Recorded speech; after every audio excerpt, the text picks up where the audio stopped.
pouquíssimas, né, empresas foram bem-sucedidas, algumas tentaram já fazer esse modelo, mas para mim, no Brasil hoje, a única que de fato conseguiu fazer e faz muito bem feito é a CIMED. Ela consegue ter o atendimento direto, né, através da sua força de vendas, da sua marca. Então ela faz desde a logística, da venda, do atendimento, da cobrança, enfim, toda a cadeia. Então hoje para mim é de fato uma referência de uma empresa e ela acaba conseguindo rentabilizar a operação, porque ela não precisa ter o custo de um terceiro na cadeia, que seria a distribuidora para atender esse varejo pequeno, né? Aí, como a margem é pequena e ela acaba resolvendo esse pedaço aí, acaba sendo um bolo aí que ela pode puxar para a margem ou para reduzir o preço final. É isso.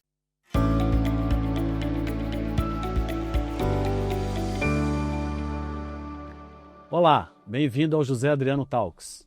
O nosso podcast é apoiado por MeetSafe, Grupo LPJ, KT Group e Blutex, que é referência em educação corporativa, oferecendo treinamentos práticos e grupos de discussões, como o BX-GDE, focado em inovação e tendências na área tributária. Hoje nós vamos falar de governança em cadeias complexas, inovação, compliance e eficiência no atacado e varejo, com Sandra Mara, superintendente comercial da Drogaria Araújo. Sandra, muitíssimo bem-vinda e obrigado pelo Obrigado a você pelo prazer convite. aqui de te receber. Prazer estar com você. Conta um pouco da sua vida na área comercial, né? E aí chegando num ponto que você está hoje, num varejo, né, espetacular de Minas Gerais para o mundo. É isso. Bom, tenho mais de 25 anos na área comercial, sempre em indústrias, né, empresas de bem de serviço, bens de consumo. Fiquei 14 anos em indústrias de bem de consumo, fiquei 13 anos na cadeia de distribuição. Já estou aí há 2 anos à frente da área comercial da Drogaria Araújo. Então eu tenho, de fato, eu digo que eu tenho o privilégio de ter a visão de toda a cadeia, né? Desde o início do processo na indústria até, de fato, atendendo o consumidor final na ponta com o varejo. São negócios completamente diferentes, cada um, obviamente, tem a sua beleza e os seus desafios, né, de operações, de margem, de resultado, mas sempre com um desafio comum a todos os negócios, independente do segmento, que é ter uma boa governança, né? As últimas empresas que eu estive são empresas familiares e trabalhei em empresas, né, multinacionais, empresas globais. E tem desafios diferentes quando você fala de governança, entre responder para grandes executivos de mercado, né, com reportes para o mundo, para fora, como empresas familiares, né, empresas com conselho já bem maduras, empresas sem conselho, mas com administração familiar. Então, são modelos de negócios muito diferentes, mas na perspectiva de governança, com desafios bastante comuns. Muito legal. Então, acho que a gente pode falar um pouco, assim, quais são as principais diferenças de empresas multinacionais e empresas familiares nessa sua vivência? O que puxava mais para uma e para outra puxava mais alguma outra coisa, de maneira geral, assim? As empresas, as globais, as grandes empresas, né, o primeiro ponto sempre é o desafio de reportar o número para fora. O Brasil, para a grande maioria das empresas, é um país extremamente importante, né, pela massa de consumo, pela população que existe nesse país. Então, a preocupação sempre é muito do reporte do resultado. Então, toda decisão, geralmente, são decisões muito de curto prazo, porque um dos principais indicadores dos grandes executivos, né, e dos indicadores de performance são leituras, por exemplo, de market share. Então, as decisões sempre são decisões, obviamente, olhando para o futuro, né, muita construção estratégica, mas um desafio sempre muito de curto prazo, né, com respostas rápidas para olhar market share no mês seguinte, no bimestre seguinte. Então, são decisões muito racionais. A empresa, né, que tem uma gestão familiar, ela tem decisões, né, obviamente, prioritariamente de negócios, de resultado, mas são empresas que não, né, nas que eu trabalhei, nas que eu tive oportunidade, não são empresas de capital aberto. Então, é muito diferente. Numa empresa global, as empresas de capitais abertos têm uma preocupação muito grande, né, a cada trimestre de reportar o seu número para o mercado e para fora. Já a decisão de uma empresa de dono, ela é uma decisão muito de construção de médio e longo prazo, né? Sempre foi uma construção feita pela família, né? Eu trabalhei em empresas que estavam na segunda geração, a própria Drogaria Araújo hoje que já está na quarta geração. Então, é uma decisão muito pautada para médio e longo prazo, né? Então, não são decisões que eu preciso reportar um número para ter uma avaliação do mercado, Pra ter ou um para ter, bônus. né, ou para ter bônus, que infelizmente é comum, às vezes até numa distorção ali, né, de uma corrida de fim de ano para trazer o resultado para bônus. E as empresas familiares, elas trabalham muito com uma visão de perenidade, porque no fim é a história, é o nome, é o patrimônio daquela família que fundou ou que são os sucessores. Então são decisões muito mais racionais, muito mais olhando para a sustentabilidade do negócio, né? A empresa não só com o senso de dono, como os executivos, mas de fato com o olhar de quem construiu aquela história. Então é diferente realmente você ter gestão ali de uma empresa familiar e de empresas globais. A cultura é muito diferente, além dessa questão do reporte, né, da diferença talvez de cobrança e da forma de cobrança, mas a cultura das empresas multinacionais, você vê uma diferença para as empresas familiares? Ela é diferente. A multinacional, uma empresa que não é uma empresa de dono, ela sempre vai, né, ter boas estruturas de recursos humanos, capacitação, né, sempre empresas invariavelmente éticas, né, com muita transparência. Mas a empresa de dono, ela fala muito dos valores do próprio dono, né? Então, é diferente de você falar que você precisa ser ético, você precisa ter uma pauta de ESG, porque é hoje relevante. Não, é verdadeiramente o que ele acredita, o que ele pratica, é o que ele fala, e isso passa a ser muito natural para todos os colaboradores. As empresas de dono, se recebe algum executivo, algum colaborador que não tem de fato os mesmos valores, é muito rápido essa pessoa sair da organização, o próprio meio espelha aquela pessoa, Uhum. porque os valores realmente não são coincidentes. Então você sente isso, né? É a coisa mais normal que você pode observar numa empresa de dono que tem cultura forte, que tem valores muito sólidos. As pessoas se abraçam, né? Não é comum você ver isso hoje em grandes organizações. As pessoas beijam, as pessoas mantêm um clima agradável, porque de fato tem uma cultura muito ainda do cuidado, né? Aquela coisa da família, de ter o zelo, de cuidar do outro. Então, isso é diferente, né? Então, as multinacionais com muitas estruturas do ponto de vista da gestão de recursos humanos, mas as empresas de dono com um olhar muito mais próximo, né? Com boas políticas, boas governanças de RH, mas com um olhar, com uma sensibilidade de fato de um dono ali olhando para os seus colaboradores. Isso tem um pouco de regionalização ou não? Já que você trabalhou em alguns estados, É, você vê uma diferença disso também nos estados, nas regiões eu ou acho não? que dos estados não, né? Eu rodei aí quase todo esse país já, morei em vários estados do Brasil. Eu não vejo regionalmente uma diferença. A diferença, de fato, ela está muito mais fundamentada em ser uma empresa ou de capital aberto ou multinacional, né? Mais números e curto prazo, com decisões e clima e acolhimento de colaboradores de empresas familiares. É muito comum você chegar em empresas familiares e encontrar as pessoas que ajudaram o dono a construir aquela história, né? Que estão há 20, 30. A exemplo da Drogaria Araújo, tem funcionário que tem 60 anos, né? E vai todo dia na empresa e ainda participa. Então, é muito mais pela constituição e pela presença de fato de dono do que ser, né, um estado do sul ou do nordeste, por exemplo. E isso, no final das contas, muda a experiência do cliente? Sim, não tenho dúvida que muda, porque quando o dono ele está à frente do negócio, ele consegue embutir nos seus colaboradores o olhar do dono, né? É muito como você falar assim, nossa, você tem um sentimento, você tem a propriedade de dono. Então, quando o dono ele consegue disciplinar e de uma forma tão natural, é tão natural esse cuidado que ele passa, né? De que você precisa atender o cliente, que o cliente é o rei, que o cliente é o ponto principal, que a gente existe para atender o cliente, que isso fica muito natural para todo mundo, desde um grande executivo, né, a um vendedor de loja, que é quem de fato está ali, às vezes, atendendo um cliente, né, ou no caso da distribuição, quem ia atender, tirar um pedido no pequeno varejo. Você faz de uma forma muito natural, porque passa a ser cultural, né? Então, a cultura do dono, os valores do dono, eles permeiam a organização de tal forma que isso passa a ser natural. Então, esse olhar do dono, o olhar do detalhe, o dono ele tem um olhar de detalhe para tudo. E às vezes você até pega o dono olhando, às vezes ele gasta um tempo para olhar uma coisa muito pequena, mas ele entende que aquilo tem valor de alguma forma para a organização ou que pode impactar uma experiência de cliente, né, boa ou ruim. Então, faz muita diferença.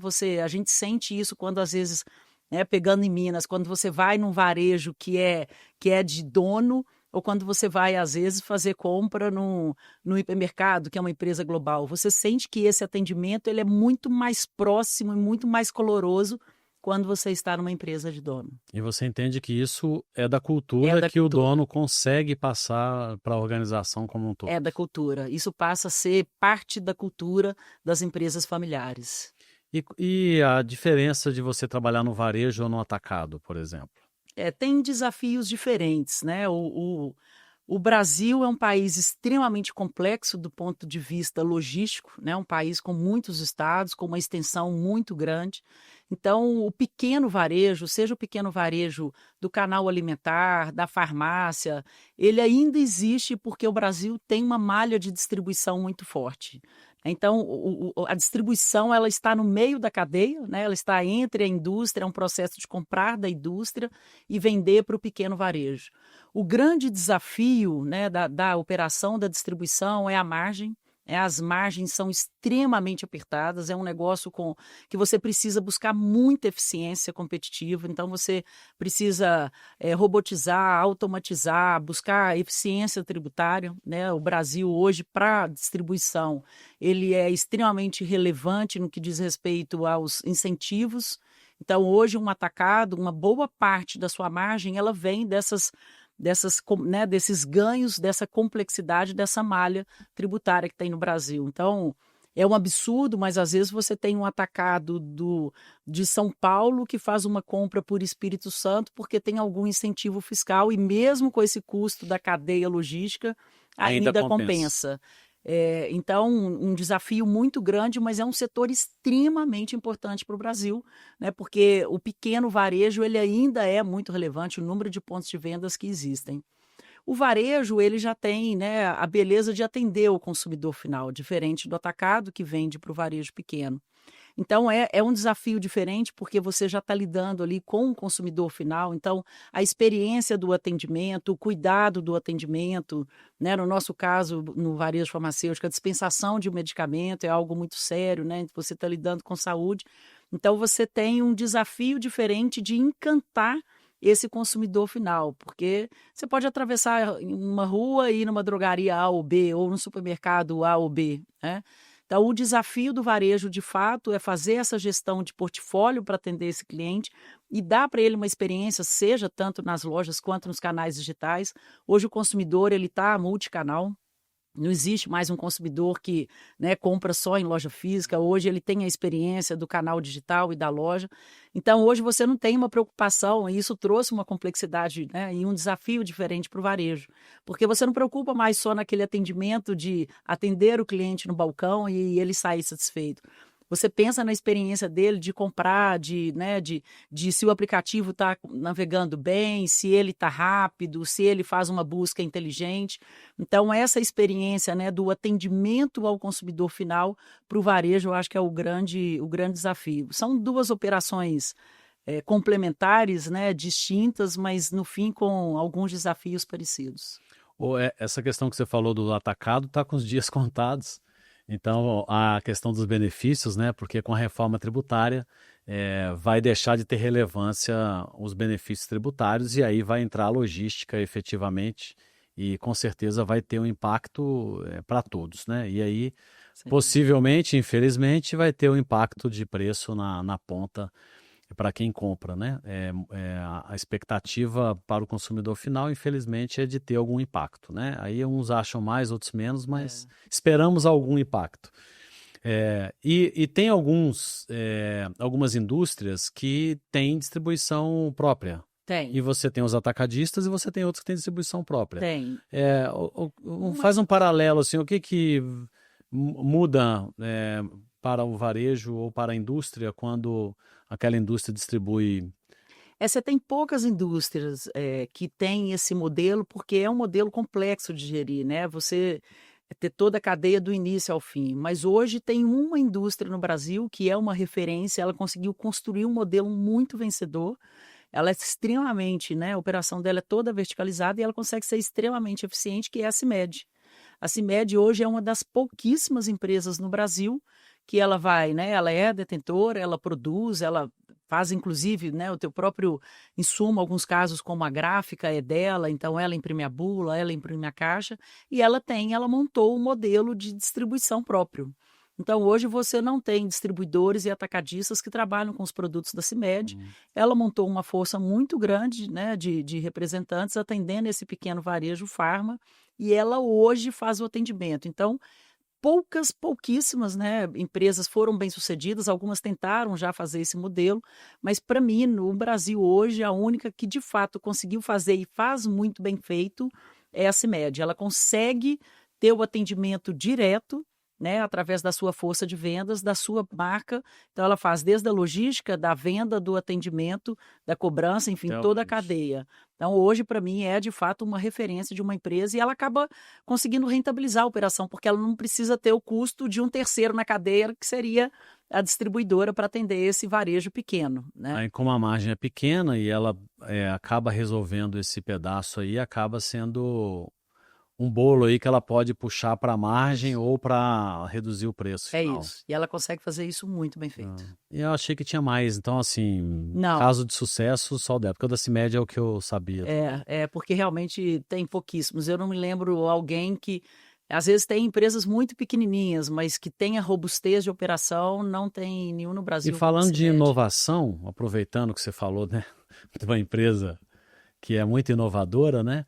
Esse mercado tem muita inovação, sempre teve, né? O que você atua nessa parte de como que você caracteriza os segmentos diferentes que você trabalhou de atacado, indústria e varejo, o tipo de sendo medicamentos, sendo alimentos, aí você tem bens de consumo. É isso que eu queria. Então, bens de consumo, medicamentos, medicamentos tem pouca inovação ou tem muita inovação?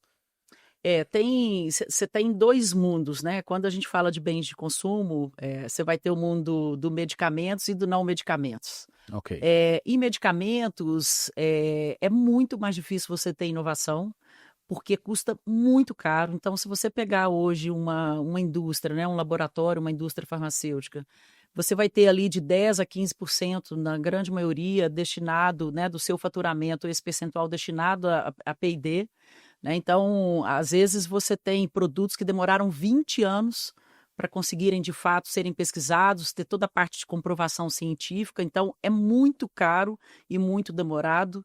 Você tem, às vezes, medicamentos com 30 anos, ou você tem medicamentos que estão sendo estudados há mais de 30, como, por exemplo, o HIV, né, e que até hoje não tem. Você tem um paliativo, mas você não tem um medicamento que cura. Mas, com certeza, tem muito investimento nos anos sendo feito para buscar isso. Então, tem indústrias que há mais de 30 anos investem, né, na pesquisa e desenvolvimento de algumas doenças. Como a gente tem agora, né, medicamentos que são a grande modinha do momento, que são as canetas emagrecedoras. Se pegar, por exemplo, a semaglutida, foi um medicamento que ficou mais de 20 anos sendo pesquisado até virar o sucesso, né, de fato ser aprovado e virar o sucesso que virou. Então, como é muito caro e muito demorado, porque, né, você precisa de muito tempo para pesquisar, para testar, e você precisa, depois de muito tempo em teste para comprovar a eficácia, o medicamento ele demora muito mais. Assim, se você lembrar as grandes inovações, né, da área de medicamentos, a gente vai lembrar de pouco nos últimos anos. Nos últimos 10, 20 anos, a gente vai lembrar da pílula para ereção, que foi um sucesso na época. Hoje, as canetas emagrecedoras, Prozac, quando veio. Então, demora, às vezes, 10 anos para ter uma grande inovação em medicamentos. Quando você fala em não medicamentos, o segmento que puxa demais a inovação é a parte de perfumaria, a parte de beleza. Hoje, 30% do faturamento das grandes empresas de perfumaria, né, e por consequência do varejo, ele vem de lançamentos. Então, principalmente nesse segmento de cuidado de pele, cuidado de cabelo, né? Então, hoje com as redes sociais isso está muito mais potente, porque sai um produto no Instagram e aí vira uma febre, a demanda no dia seguinte já vai todo mundo procurar aquilo nas lojas. Aconteceu esse exemplo recente que a gente tem, a Carmed é um exemplo, quando lançou lá o collab com a Fini, e aí foi uma loucura, né? Todo mundo ia nas lojas procurando, você não conseguia atender aquela demanda. Por quê? Porque você tem ali a parte do digital que influencia muito essa decisão de compra. Uhum. Então você tem 30% a 40%, dependendo do ano, do faturamento das categorias de perfumaria que elas vêm de inovações, que elas vêm de lançamento.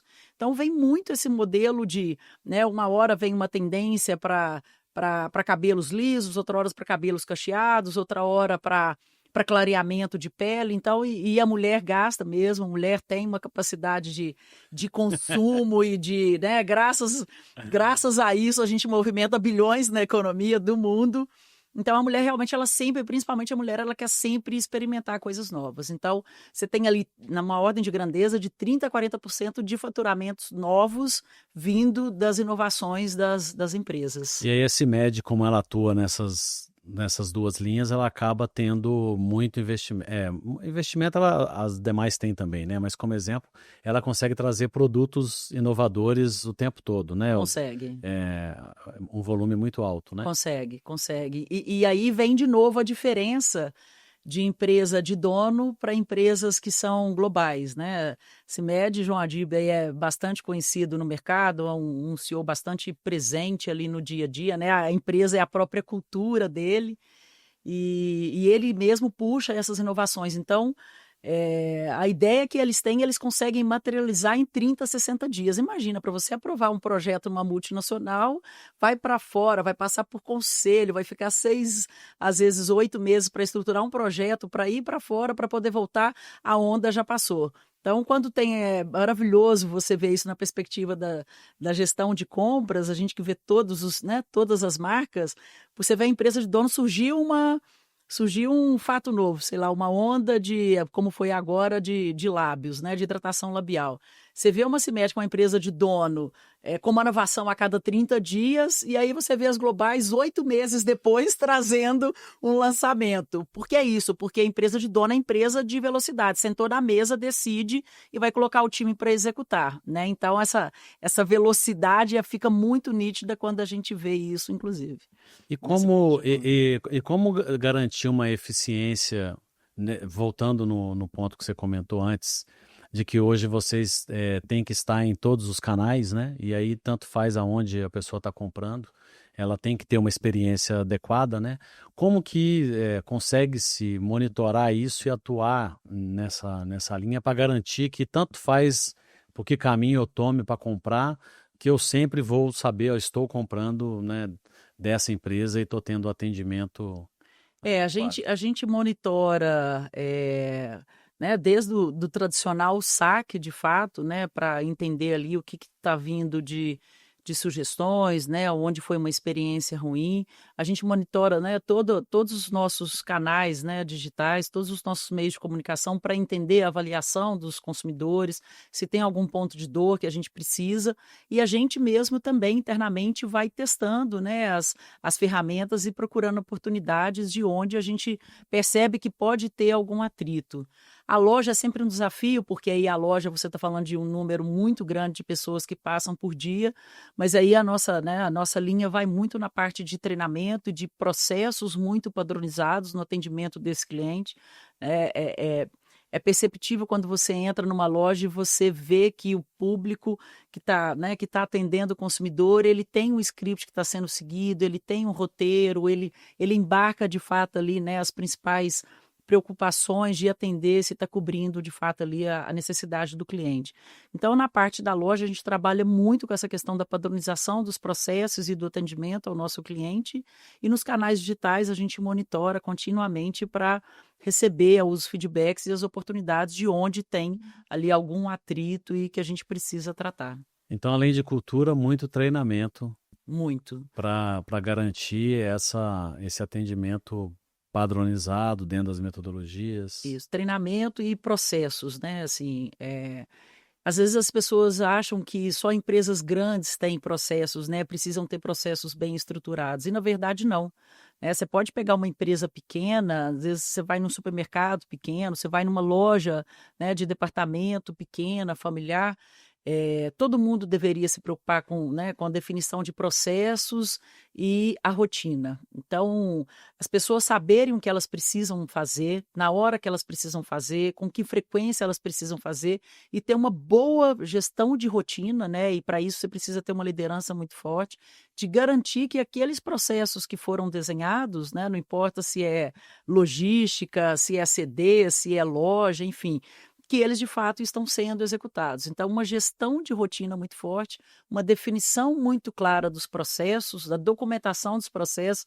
Às vezes é comum, as pessoas têm tanto tempo fazendo a mesma coisa, e aí chega um funcionário novo e fala assim, nossa, o que você vai fazer? Não, senta aqui que eu te explico.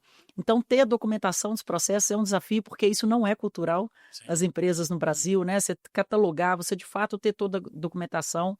Então, ter os processos bem definidos, ter os processos documentados, porque você garante uma execução padrão, né? Então, se chegar um funcionário novo, você tem qual é o processo que ele precisa fazer, o que ele precisa seguir, e uma boa gestão de rotina, né? E para boa gestão de rotina, você tem que ter disciplina, né? Então, você sabe o que precisa ser feito, está escrito o que precisa ser feito, você garante, através de uma boa gestão de rotina, que o que precisa ser feito está sendo executado, né? Então, independente de ser um atendimento ao consumidor ou de qual área que seja, se eu puder deixar uma sugestão aí para quem é dono de empresa, é de fato ter uma definição muito clara de processos, documentação desses processos, papéis, responsabilidades e uma boa gestão de rotina. Isso garante que você consegue, né, de fato, ali entregar o que é o essencial da sua empresa. É o que está proposto, né? É isso. E nesse momento que você está hoje de varejo de medicamentos, a regulação atrapalha muito a vida, ajuda? Em que ponto esse contexto todo, por exemplo, né, de você ter eficiência, governança, treinamento, as pessoas executarem o que se espera, o quanto a regulação, no caso a Anvisa, é só a Anvisa ou tem mais regulações que vocês estão... principal Só é a Anvisa, né? Anvisa. Então a Anvisa como exemplo, como que é isso na prática, assim, tanto, né, no varejo quanto no atacado, na indústria de maneira geral, a gente tem mais indústria impacto, né? ela é tão regulada quanto, né, quanto o varejo. É difícil porque são muitas regras, são muitas normativas, José, mas são necessárias, principalmente quando a gente fala na parte de medicamentos, né? A gente está falando de cuidado com a saúde, de cuidado com a vida. Então, você precisa ter uma estrutura muito grande, muito dedicada para garantir, né, que tudo que está nas normas vai ser cumprido, vai ser feito, toda a parte de controle. Então, acaba trazendo realmente ali uma robustez de estrutura dedicada para isso que é relevante. Mas é necessário, né? Então, é difícil, né? É caro, Custoso. é custoso demais, mas eu avalio aí com de fato uma necessidade que é iminente desse negócio, né? A gente fala de vidas, então é necessário ter um nível de controle alto. Você pensa que pode ter um exagero ou outro, mas que de maneira geral... Faz sentido. E no Brasil, se não for assim, não vai, né? Sendo assim, às vezes você já tem ainda alguns desafios quando a gente olha para o paralelo, então Já não... é importante. Sandra, ter falando um controle. pouco da área comercial, né, que é o seu, vamos dizer assim, um dos seus amores É a aí. minha paixão. Então, para quem está começando na área comercial ou quer ir para a área comercial, o que você recomenda? Fazer o quê? Onde? Como? O que você sugere? Eu estou na área comercial já há mais de 25 anos. E quando eu fui para a área comercial, né, existia uma máscara que falava assim, você não deu certo em nada, vai para a área de vendas. Tinha essa piada. E, na verdade, a área comercial, ela é uma área muito completa, porque ela é uma área que ela te desafia com várias visões, né? Você não pode achar que você vai ser bom na área comercial se você não tiver uma boa visão das questões tributárias do país, porque elas vão impactar, né, no teu negócio, de gestão de pessoas. Então, a gestão comercial, eu brinco que antes da gente nascer, alguém já está comprando algo para a gente. né? O mundo gira em torno do comércio desde os primórdios. A gente nem nasceu e a mãe está lá fazendo um enxoval, né? E depois que a gente morre, alguém está comprando nosso caixão. Então, a vida do ser humano ela vai girar em torno de comprar e vender. E para mim essa é a beleza da área comercial. Só que diferente do que já foi há 20, 30 anos atrás, hoje para as pessoas de fato conseguirem se destacar na área comercial, a minha sugestão para quem quer entrar nessa área ou para quem já está e quer ser bem-sucedido, primeiro é estudar bastante. Então, você vai precisar entender de marketing, pelo menos ter uma boa noção de marketing para entender como você impacta, de que forma você impacta, as ferramentas, e as ferramentas hoje elas mudaram tanto do que já foi no passado, as alavancas de vendas. Então, marketing, você precisa ter uma boa noção de marketing, você precisa estudar pessoas, Então, seja um curso ali de liderança, mas principalmente ler. Eu sempre gostei muito de ler sobre pessoas, sobre comportamento humano. Porque quando você vai vender algo ou você vai comprar algo, você está lidando com gente. Então, vai terminar e começar em gente. Então, estude comportamento humano, você entender a lidar com objeções, você entender como sobrepor dificuldades, Esse é extremamente importante. E conhecer de matemática financeira também, Sério? Porque é uma área que você pouco gosta, Imagina. Você precisa entender se o negócio é bom. Eu falo que o negócio ele só é bom se ele for realmente impactante para todos os lados, para quem está comprando, para quem está vendendo. Você pode fazer, às vezes, uma compra, a melhor compra da sua vida, mas se ela não for saudável, você vai fazer uma vez só. E uma venda da mesma forma. Então, de fato, entender de matemática financeira para que você consiga analisar onde você vai colocar seu dinheiro para quem for comprar ou como levar uma operação, um produto rentável para o varejo, para a distribuição. Então, é importante demais. Às vezes as pessoas hoje mal fazem conta. Então, é importante você entender de matemática financeira, entender de gente, entender de comportamento humano, de marketing, e estar sempre atualizado, porque, de fato, a gente vem vendo uma transformação enorme no modelo de compra, na decisão do consumidor. O que ele leva hoje de atributos para decidir uma compra é completamente diferente do que era 10 anos atrás. Então, está super antenada aí também, em todas as movimentações do mundo digital. Acho que são aí os princípios básicos para você ter uma boa gestão comercial. É pouca coisa. Para quem quer ir para a área comercial, está super tranquilo. A vida é fácil na área comercial, mas é divertida. Como que você está vendo, já que você falou no final aí de maneira mais simples, do mundo digital? Então, mas antes você fala um pouco das alavancas que você falou, porque acho que é importante você dar alguns exemplos. Aí depois você me fala do mundo digital. Tá. Como que você está vendo na área comercial, no varejo, essa evolução aí da tecnologia, e muita inteligência artificial, a cobrança de todo mundo para que todo mundo tenha inteligência artificial, que um concorrente tem, se o outro não tiver, vai morrer. Então... não acho que vai morrer, não, mas vai ser importante se atualizar. Bom, na área comercial, quando a gente fala de alavancas, independente de ser canal direto, indireto, varejo ou distribuição, você tem algumas que são fundamentais. Então, o primeiro, um indicador para a área da gestão de compras é um indicador de nível de serviço, de disponibilidade de estoque, ter o produto. Então, comprar é uma engenharia bastante complexa, pode parecer simples e trivial, mas não é, porque você tem uma cadeia complexa por trás, de abastecimento, de insumo, de produção, de S&OP das indústrias. Então, o primeiro ponto é você ter um bom abastecimento, um bom nível de serviço. A segunda alavanca é sempre uma alavanca de alinhamento de preço com o mercado. Então, por exemplo, na minha época na distribuição, eu desenvolvi um sistema para a gente fazer pesquisa de todos os concorrentes, que eram meus concorrentes diretos na época no Rio de Janeiro, para que eu conseguisse realmente acompanhar como estava a dinâmica de preço do mercado e avaliar se tinha oportunidade ou de reduzir preço dentro da margem mínima aceitável, ou inclusive aumentar preço e melhorar a rentabilidade, eu poderia estar com preço menor. Então, a alavanca de alinhamento de preço é uma alavanca extremamente importante na área comercial. A alavanca promocional para o varejo é uma alavanca, O consumidor brasileiro, ele ama uma promoção. Então, você promocionar, claro que você tem que saber o preço certo e o que promocionar. Tem produto que vai ter elasticidade altíssima, tem produto que se você reduzir 30% no preço, não tem elasticidade nenhuma, Não é um produto que tem alta demanda. Então, a parte promocional também ela é extremamente importante quando você fala da gestão comercial. E a parte de execução, para o varejo, você tem uma ponta adicional, a distribuição, que é a ponta da execução mesmo na loja. Então, você gerar essa experiência de ter uma loja bem executada, bem abastecida, bem sinalizada, com uma comunicação clara do que é o produto, aonde você encontra, das inovações você comunicar, né, bem para que serve aquela comunicação. Você executar pontos que são pontos quentes na loja, então uma ponta de gôndola, quando você entra, a gente está saindo agora do inverno e entrando no verão, né? Então, quando você entra no verão, se você entrasse numa farmácia há 30 dias atrás, você ia ver produtos para gripe. Se você entrar daqui 10 dias, você vai ver protetor solar. Então, essa execução, de fato, é uma alavanca extremamente importante para que você consiga ali, né, cobrir as necessidades e, obviamente, gerar decisões de compra por impulso, né? Então, pense você como consumidor, às vezes você está já na fila do caixa para pagar, às vezes no varejo alimentar ou farma, e você olha esse produto e fala, putz, estou precisando disso, e você lembra e compra.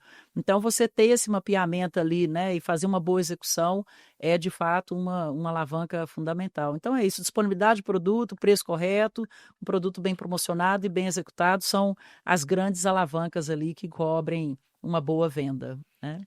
E falando de inovação, José, acho que todo mundo está com esse desafio, né? Independente do tamanho da empresa, independente do segmento, acho que a parte importante é isso estar na agenda das empresas, né? Às vezes as pessoas estão imaginando IA como algo complexo, como algo caro, como algo que vai mudar o mundo. Eu acho que sim, algumas coisas vão ser facilitadas demais, né? Hoje já tem ferramentas ali que, quando você olha, por exemplo, na análise de contratos, às vezes você demorava um dia, né? E você vai ter uma ferramenta que em 2 minutos vai te dar uma recomendação. Então, é claro que é importante demais, né? Isso está na agenda como um ponto realmente prioritário, né, de avaliação e de investimento das indústrias, do varejo, enfim, das empresas de forma geral, independente do tamanho, né? Às vezes as pessoas pensam que precisa de uma grande plataforma, de uma estrutura enorme. Eu acho que a IA ela veio para facilitar. Eu acho que muito trabalho que é operacional ela vai eliminar, né? A gente está nesse momento, nesse desafio de avaliar o que dentro da companhia a gente tem de oportunidade de ser mais eficiente pela utilização da inteligência. E eu acho que, né, as pessoas têm muito medo de falar, vai perder posto de trabalho. Eu acho que como a gente viu acontecer nos bancos há 20, 30 anos atrás, né, que a gente falava assim, nossa, o banco não vai existir. Na verdade, você muda a mão de obra, né? Você passa a ter outras composições, outras combinações, mas eu não tenho dúvida que pode trazer muito ganho de eficiência, redução de custo para aquilo que hoje, né, você precisa de pessoas muito mais para trabalhos manuais e você vai ter uma IA ali, né, fazendo muito rapidamente, porque às vezes uma pessoa demora 1, 2 dias para fazer, você vai ter em minutos. Então essa é uma pauta importante aí, né, minha recomendação para todo mundo é que isso esteja na agenda de todas as grandes empresas, pequenas e médias, que a gente realmente possa extrair aí mudanças, né, de contribuição para os negócios. É isso aí, até em termos de governança, a IA pode ajudar também, à medida que você, né, implementa bem, configura bem, determina bem, garante, né, o cumprimento de algumas questões que hoje, eventualmente, as pessoas acabam dando umas desviadas, umas esquecidas ou umas, né, e isso aí também pode ajudar, né, mas a gente vê que realmente algumas empresas estão colocando na pauta, algumas avançando mais, outras menos, né, e as pessoas também precisam entender, né, o que está acontecendo e ver como elas podem contribuir, tirar proveito disso, levando para as empresas, né, eventualmente alguma situação, sugestão, ou sendo mais abertas a avaliar o que está colocando, porque é o que você falou, né?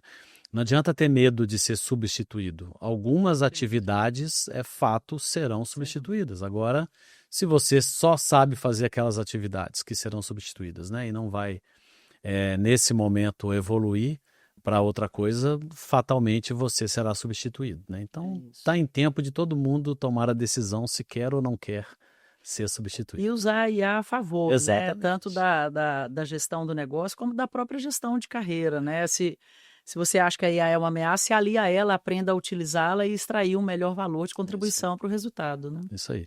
Sandra, muitíssimo obrigado por você ter vindo, foi muito bom. Obrigada Valeu você demais. pelo convite, um prazer. Valeu demais. E para você que nos acompanhou até aqui, o José Adriano Talks está disponível no YouTube e nas plataformas de áudio. Nosso podcast é apoiado pela MidSafe, Grupo LPJ, KT Group e Blutex, que é referência em educação corporativa, oferecendo treinamentos práticos e grupos de discussões, como o BX-GDE, focado em tendências e inovações na área tributária. Deixe seu comentário, suas sugestões de convidados, de temas e siga-nos nas redes sociais, @MitSafe, @José Adriano. Obrigado e até a próxima.